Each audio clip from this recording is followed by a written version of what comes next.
ಇತ್ತ ಚೆನ್ನಮ್ಮ ವೃತ್ತದ ಬಳಿ ಅಂಜಲಿ ಹತ್ಯೆ ಖಂಡಿಸಿ ಪ್ರತಿಭಟನೆ ನಡೀತಾ ಇದೆ. ಸಾರ್ವಜನಿಕರು ವ್ಯಾಪಕವಾದ ಆಕ್ರೋಶ ವ್ಯಕ್ತಪಡಿಸ್ತಾ ಇದ್ದಾರೆ. ಟೈರ್ಗೆ ಬೆಂಕಿ ಹಚ್ಚಿ ಅಲ್ಲಿನ ಸ್ಥಳೀಯರು ತೀವ್ರ ಆಕ್ರೋಶ ವ್ಯಕ್ತಪಡಿಸಿದ್ದಾರೆ. ಈ ಘಟನೆಯನ್ನ ಖಂಡಿಸಿ ಸ್ಥಳೀಯರು ಸರ್ಕಾರದ ವಿರುದ್ಧ ಘೋಷಣೆಗಳನ್ನು ಕೂಗಿ ಆಕ್ರೋಶ ವ್ಯಕ್ತಪಡಿಸ್ತಾ ಇರೋದು. ಈ ಆರೋಪಿಯನ್ನು ಅರೆಸ್ಟ್ ಮಾಡಿ ಗಲ್ಲು ಶಿಕ್ಷೆಗೆ ಆತನನ್ನ ಏರಿಸಬೇಕು ಅಂತ ಒತ್ತಾಯ ಮಾಡ್ತಿದ್ದಾರೆ.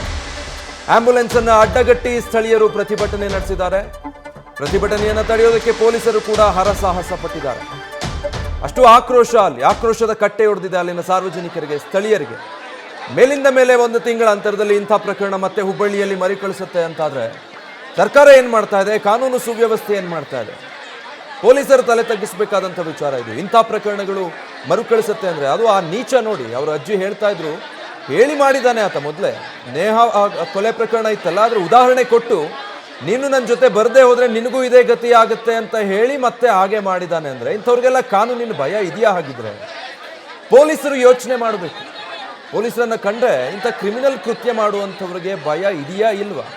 ಕಾನೂನಿನ ಮೂಲಕ ಪೊಲೀಸರು ಆ ಭಯ ಹುಟ್ಟುವಂತೆ ಮಾಡಿದಿದ್ರೆ ಹಿಂದಿನ ಪ್ರಕರಣದಲ್ಲಿ, ನೇಹಾ ಹಿರೇಮಠ್ ಕೊಲೆ ಪ್ರಕರಣದಲ್ಲೇ ಅಂಥದ್ದೊಂದು ಭಯ ಇಂಥ ನೀಚರಿಗೆ ಹುಟ್ಟಿದ್ದಿದ್ರೆ ಇಂಥದ್ದೊಂದು ಪ್ರಕರಣ ಮತ್ತೆ ಮರುಕಳಿಸ್ತಾ ಇರಲಿಲ್ಲ. ಕಠಿಣ ಕ್ರಮಗಳಾಗಬೇಕು.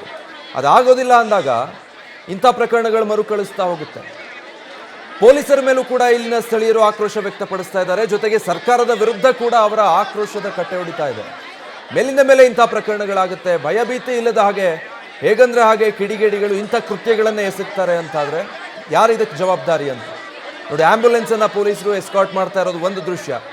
ಅದಕ್ಕೆ ಅವಕಾಶ ಮಾಡಿಕೊಡ್ತಾ ಇಲ್ಲ ಸ್ಥಳೀಯರು. ಅದಕ್ಕೆ ಮುಂಚೆ ಈ ಪ್ರಕರಣದಲ್ಲಿ ನ್ಯಾಯ ಕೊಡಿಸಬೇಕು, ಆರೋಪಿಯನ್ನು ಅರೆಸ್ಟ್ ಮಾಡಿ ಆತನಿಗೆ ಗಲ್ಲು ಶಿಕ್ಷೆ ಸಿಗೋ ಹಾಗೆ ಮಾಡಬೇಕು ಅಂತ ಹೇಳಿ ವ್ಯಾಪಕವಾದಂಥ ಪ್ರತಿಭಟನೆ ನಡೆಸ್ತಾ ಇದ್ದಾರೆ. ಮತ್ತೊಂದು ಬಲಭಾಗದ ದೃಶ್ಯ ನೀವು ನೋಡ್ತಾ ಇರೋದು ಅಂಜಲಿ ಕುಟುಂಬಸ್ಥರ ಆಕ್ರಂದನ. ಅವ್ರ ಪರಿಸ್ಥಿತಿ ಹೇಗಿದೆ, ಅವ್ರ ಮನೆ ಸಮೀಪ ಪಾಪ ಎಂಥ ಪರಿಸ್ಥಿತಿ ನಿರ್ಮಾಣ ಆಗೋಗಿದೆ. ರಾತ್ರಿ ಕಳೆದು ಬೆಳಗಾಗೋದ್ರೊಳಗೆ ಇಂಥದ್ದೊಂದು ಘಟನೆ ಸಂಭವಿಸ್ಬಿಡುತ್ತೆ, ನಮ್ಮ ಮನೆ ಮಗಳನ್ನು ಕಳೆದುಕೊಂಡು ಬಿಡ್ತೀವಿ, ನಮ್ಮ ಮನೆಯಲ್ಲೇ ನೆತ್ತರು ಹರಿದು ಹೋಗುತ್ತೆ ಅಂತ ಯಾರು ತಾನೇ ಭಾವಿಸಿರೋದಕ್ಕೆ ಸಾಧ್ಯ? ಈ ಹಿಂದಿನ ನೇಹಾ ಕೊಲೆ ಕೇಸ್ ಆಗಿದ್ದು ಕಾಲೇಜ್ ಕ್ಯಾಂಪಸ್ನಲ್ಲಿ. ಈಗ ನಡೆದಿರೋದು ಅಂಜಲಿ ಮನೆಗೆ ನುಗ್ಗಿ ಅಲ್ಲೇ ಆಕೆಯನ್ನ ಬರ್ಬರವಾಗಿ ಚಾಕುವಿನಿಂದ ಇರಿದು ಅಲ್ಲಿಂದ ಎಸ್ಕೇಪ್ ಆಗಿದ್ದಾನೆ ಅಂದ್ರೆ ಭಯಭೀತಿ ಇಲ್ಲದಂಗೆ ಈ ರೀತಿಯಾದಂಥ ದುಷ್ಕರ್ಮಿಗಳು ಇಂಥ ಕೃತ್ಯ ಎಸಗ್ತಾ ಹೋಗ್ತಾರೆ ಅಂದ್ರೆ ಹೆಣ್ಣು ಮಕ್ಕಳ ಸೇಫ್ಟಿ ಏನಾಯ್ತು, ಕಾನೂನು ಸುವ್ಯವಸ್ಥೆ ಏನಾಯ್ತು? ಹಾಗಿದ್ರೆ ಪೊಲೀಸರು ಏನ್ ಮಾಡ್ತಿದ್ದಾರೆ?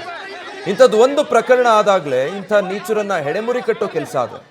ಕಾನೂನಿನಲ್ಲಿ ಅವರಿಗೆ ತಕ್ಕ ಶಿಕ್ಷೆ ಕೊಡಿಸುವಂಥ ಕೆಲಸ ತ್ವರಿತಗತಿಯಲ್ಲಿ ಆದರೆ ಇಂಥ ಪ್ರಕರಣಗಳು ಮರುಕಳಿಸಿದ ಹಾಗೆ ತಡೆಯೋದಕ್ಕೆ ಸಾಧ್ಯ ಆಗುತ್ತೆ. ಅದರಲ್ಲಿ ನೀವು ನಿರ್ಲಕ್ಷ್ಯ ತೋರಿದ್ರೆ, ಪೊಲೀಸರು ನಿರ್ಲಕ್ಷ್ಯ ತೋರಿದ್ರೆ ಸಮಾಜದ ಸ್ವಾಸ್ಥ್ಯ ಏನಾಗುತ್ತೆ, ಇಂಥ ಕ್ರಿಮಿನಲ್ಗಳು ಹೇಗೆ ಬಾಲ ಬಿಚ್ಚುತ್ತಾರೆ, ಇಂಥ ಮನಸ್ಥಿತಿಗಳು ಹೇಗೆ ಚಿಗುರ್ಕೊಳ್ತವೆ ಅನ್ನೋದಕ್ಕೆ ಇದೊಂದು ಉದಾಹರಣೆ ಅಂತ ತಿಳ್ಕೊಳ್ಬೇಕು ಹುಬ್ಬಳ್ಳಿಯ ಪೊಲೀಸರು. ಇಲ್ಲ ಅಂದ್ರೆ ಇಂಥ ಇನ್ನೂ ಎಷ್ಟು ಪ್ರಕರಣಗಳಾಗಬೇಕು? ಜನ ಈಗಾಗಲೇ ರೊಚ್ಚಿಗೆದ್ದಿದ್ದಾರೆ ಅಲ್ಲಿ ಹುಬ್ಬಳ್ಳಿಯಲ್ಲಿ. ಇನ್ನೂ ಎಷ್ಟು ಪ್ರಕರಣಗಳನ್ನು ನೋಡಬೇಕು? ಹಾಗಿದ್ರೆ ಇನ್ನು ಎಷ್ಟು ಜನ ಮನೆ ಮಕ್ಕಳನ್ನ ಈ ರೀತಿ ಕಳ್ಕೊಳ್ಬೇಕು?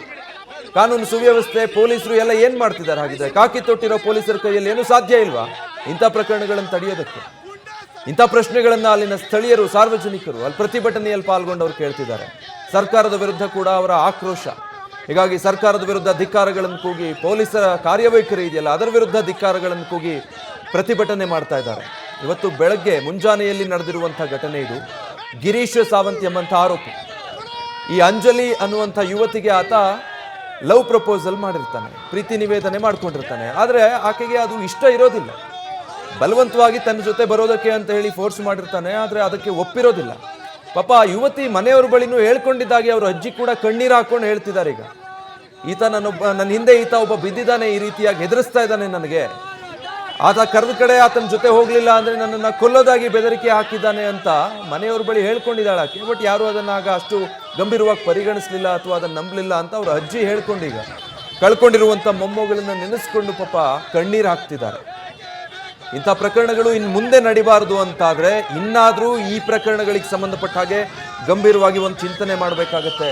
ಕಾನೂನಿನಲ್ಲಿ ಇದಕ್ಕೆ ಕಠಿಣವಾದಂಥ ಕ್ರಮ ಕೈಗೊಳ್ಳೋ ನಿಟ್ಟಿನಲ್ಲಿ, ಕಠಿಣ ಶಿಕ್ಷೆಗಳನ್ನು ಕೊಡಿಸೋ ನಿಟ್ಟಿನಲ್ಲಿ ಮುಂದೆ ಇಂಥ ಯೋಚನೆ ಮಾಡೋದಕ್ಕೂ ನಡಗಬೇಕು ಇಂಥ ನೀಚರು. ನೇಹಾ ಕೊಲೆ ಕೇಸ್ ರಾಜ್ಯದಲ್ಲಿ ಅಷ್ಟೇ ಅಲ್ಲ, ಇಡೀ ದೇಶದಲ್ಲಿ ಅಷ್ಟೆಲ್ಲ ಆಕ್ರೋಶಕ್ಕೆ ಕಾರಣ ಆದಂಥ ಪ್ರಕರಣ. ಆದರೆ ಅದೇ ಪ್ರಕರಣದ ಉದಾಹರಣೆ ಕೊಟ್ಟು ಈತ ಯುವತಿಯನ್ನ ಮೊದಲಿಗೆ ಎದುರಿಸಿದ್ದಾನೆ.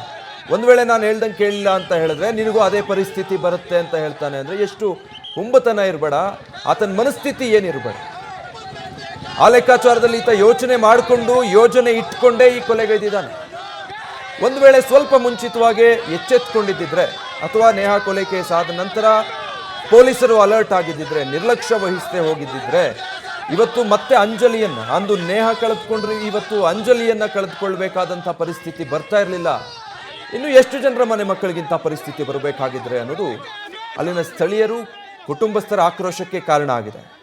ಡೀಟೇಲ್ಸ್ ಕೊಡ್ತಾರೆ ನಮ್ಮ ಪ್ರತಿನಿಧಿ ಪ್ರಕಾಶ್ ನೂಲ್ವಿ. ಪ್ರಕಾಶ್, ಒಂದ್ ಕಡೆ ಮೃತದೇಹ ಈಗ ಅವರ ನಿವಾಸವನ್ನ ತಲುಪಿದೆ ಅನ್ಸುತ್ತೆ, ಮತ್ತೊಂದು ಕಡೆ ವ್ಯಾಪಕವಾದ ಪ್ರತಿಭಟನೆ ನಡೀತಾ ಇದೆ. ಒಟ್ಟಾರೆ ಅಲ್ಲಿನ ಚಿತ್ರಣ ಏನಿದೆ ಪ್ರಕಾಶ್? ವಿಜಯ್, ಇದರಲ್ಲಿ ಎರಡು ಪ್ರಮುಖವಾದ ವಿಷಯಗಳನ್ನು ಗಮನಿಸಬೇಕು. ಒಂದು, ಇನ್ನುವರೆಗೂ ಕೂಡ ಆರೋಪಿ ಬಂಧನ ಆಗಿಲ್ಲ. ಈ ಕಾರಣಕ್ಕಾಗಿ ಇಲ್ಲಿನ ಸ್ಥಳೀಯರು ಬಹಳಷ್ಟು ರೊಚ್ಚಿಗೆದ್ದಿರುವಂತದ್ದು ಮತ್ತು ಪೊಲೀಸರ ವಿರುದ್ಧ ಆಕ್ರೋಶವನ್ನ ವ್ಯಕ್ತಪಡಿಸ್ತಾ ಇರುವಂತದ್ದು. ಇನ್ನೊಂದು ಕಾರಣವನ್ನ ತೆಗೆದುಕೊಳ್ಳೋದಾದ್ರೆ, ಆರೋಪಿ ಒಂದು ವಾರದ ಹಿಂದೆನೆ ಇವಳಿಗೆ ಅಂಜಲಿಗೆ ಜೀವ ಬೆದರಿಕೆಯನ್ನ ಹಾಕಿದ್ದ, ಕೊಲೆ ಮಾಡ್ತೀನಿ ಅನ್ನುವಂತ ಒಂದು ಬೆದರಿಕೆ ಹಾಕಿದ್ದ.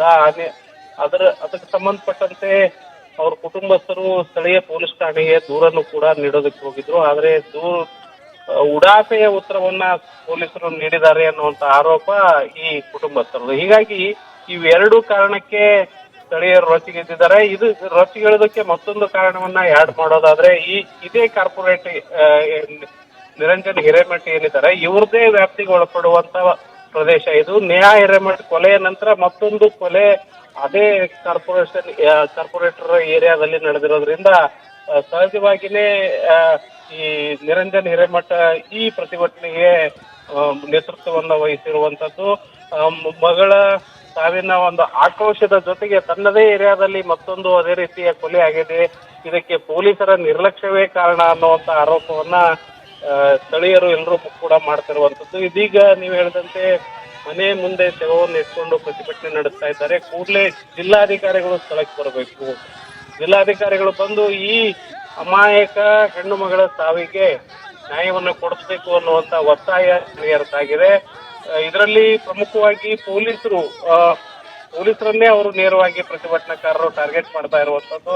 ಪೊಲೀಸರ ನಿರ್ಲಕ್ಷ್ಯದಿಂದನೇ ಇಂಥದೊಂದು ಸಾವಾಗಿದೆ ಅಂತ. ಯಾಕಂತ ಪೊಲೀಸರು ಎಲ್ರಿಗೂ ಕೂಡ ಸೆಕ್ಯೂರಿಟಿ ಕೊಡಕ್ಕಾಗಲ್ಲ, ಪ್ರತಿಯೊಬ್ಬರಿಗೂ ಗನ್ಮ್ಯಾನ್ ಕೊಡಕ್ಕಾಗೋದಿಲ್ಲ, ಪ್ರತಿಯೊಬ್ಬರನ್ನು ರಕ್ಷಣೆ ಮಾಡೋಕ್ಕಾಗೋದಿಲ್ಲ. ಆದ್ರೆ ಹುಬ್ಬಳ್ಳಿ ನಗರದಲ್ಲಿ ಇಂಥ ಚಾಕು ಇರಿದ ಪ್ರಕರಣಗಳು,